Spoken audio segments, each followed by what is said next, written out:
Proverbs 24, saying 20. Do not envy the wicked, do not desire their company, for their hearts plot violence, and their lips talk about making trouble. Saying 21. By wisdom a house is built, and through understanding it is established. Through knowledge its rooms are filled with rare and beautiful treasures. Saying 22. The wise prevail through great power, and those who have knowledge muster their strength.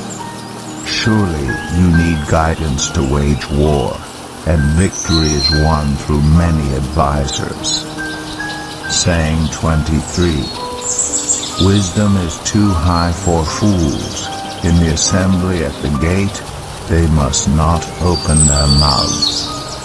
Saying 24. Whoever plots evil will be known as a schemer. The schemes of folly are sin, and people detest a mocker. Saying 25. If you falter in a time of trouble, how small is your strength? Rescue those being led away to death. Hold back those staggering toward slaughter. If you say, but we knew nothing about this, does not he who weighs the heart perceive it? Does not he who guards your life know it? Will he not repay everyone according to what they have done? Saying 26. Eat honey, my son, for it is good. Honey from the comb is sweet to your taste. Know also that wisdom is like honey for you. If you find it, there is a future hope for you, and your hope will not be cut off. Saying 27. Do not lurk like a thief near the house of the righteous. Do not plunder their dwelling place. For though the righteous fall 7 times, they rise again, but the wicked stumble when calamity strikes. Saying 28. Do not gloat when your enemy falls. When they stumble, do not let your heart rejoice. For the Lord will see and disapprove and turn his wrath away from them. Saying 29. Do not fret because of evildoers, or be envious of the wicked, for the evildoer has no future hope, and the lamp of the wicked will be snuffed out. Saying 30. Fear the Lord, and the King, my son, and do not join with rebellious officials, for those too will send sudden destruction on them, and who knows what calamities they can bring. These also are sayings of the wise. To show partiality in judging is not good. Whoever says to the guilty, "You are innocent," will be cursed by peoples and denounced by nations.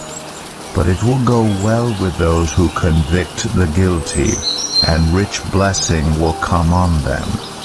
An honest answer is like a kiss on the lips. Put your outdoor work in order, and get your fields ready. After that, build your house. Do not testify against your neighbor without cause. Would you use your lips to mislead? Do not say, "I'll do to them as they have done to me. I'll pay them back for what they did." I went past the field of a sluggard, past the vineyard of someone who has no sense. Thorns had come up everywhere. The ground was covered with weeds, and the stone wall was in ruins. I applied my heart to what I observed, and learned a lesson from what I saw.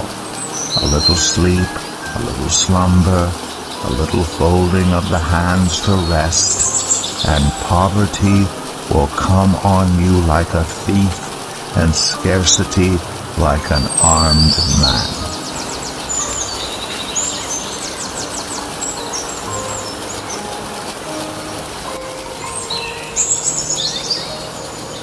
Proverbs 25. These are more proverbs of Solomon, compiled by the men of Hezekiah, king of Judah. It is the glory of God to conceal a matter. To search out a matter is the glory of kings. As the heavens are high and the earth is deep, so the hearts of kings are unsearchable. Remove the dross from the silver, and the silversmith can produce a vessel. Remove wicked officials from the king's presence, and his throne will be established through righteousness. Do not exalt yourself in the king's presence, and do not claim a place among his great men. It is better for him to say to you, "Come up here," than for him to humiliate you before his nobles. What you have seen with your eyes do not bring hastily to court. For what will you do in the end if your neighbor puts you to shame? If you take your neighbor to court, do not betray another's confidence, or the one who hears it may shame you, and the charge against you will stand. Like apples of gold in settings of silver is a ruling rightly given. Like an earring of gold or an ornament of fine gold is the rebuke of a wise judge to a listening ear. Like a snow-cooled drink at harvest time is a trustworthy messenger to the one who sends him. He refreshes the spirit of his master. Like clouds and wind without rain is one who boasts of gifts never given. Through patience a ruler can be persuaded, and a gentle tongue can break a bone.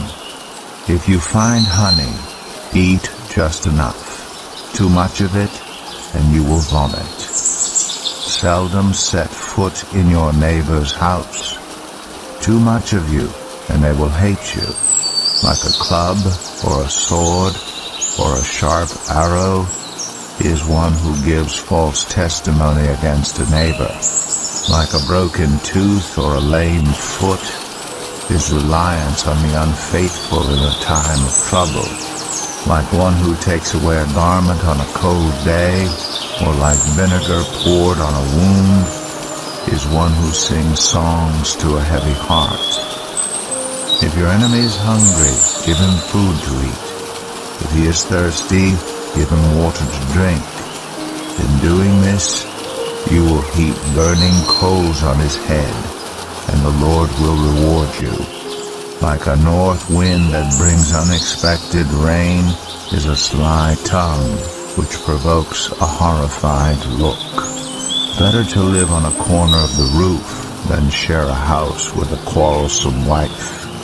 Like cold water to a weary soul is good news from a distant land. Like a muddied spring or a polluted well are the righteous who give way to the wicked. It is not good to eat too much honey, nor is it honorable to search out matters that are too deep. Like a city whose walls are broken through is a person who lacks self-control.